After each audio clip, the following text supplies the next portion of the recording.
Thanks for watching this how-to video from Mapbox.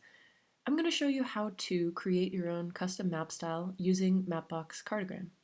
And this is Cartogram right here. It's a drag and drop tool where you drop an image and Cartogram pulls out color values from the image and creates a map style for you.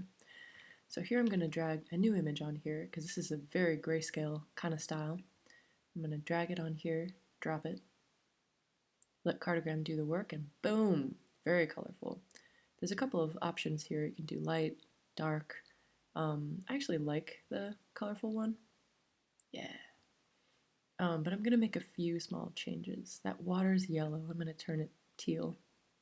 Sweet. And maybe I'll turn the buildings yellow.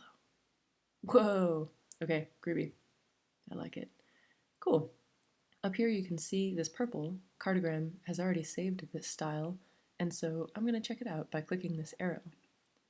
And this is going to launch Mapbox Studio and show me in detail what Cartogram has done to structure this style and assign color values to all the different elements on the map. I like it. Awesome.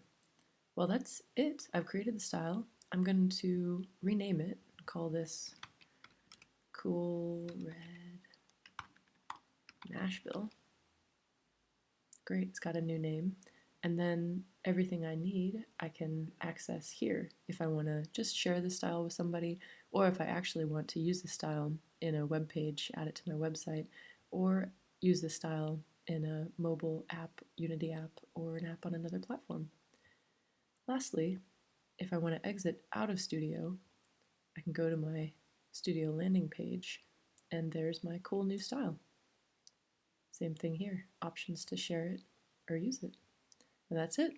Thanks for using Mapbox, and keep building.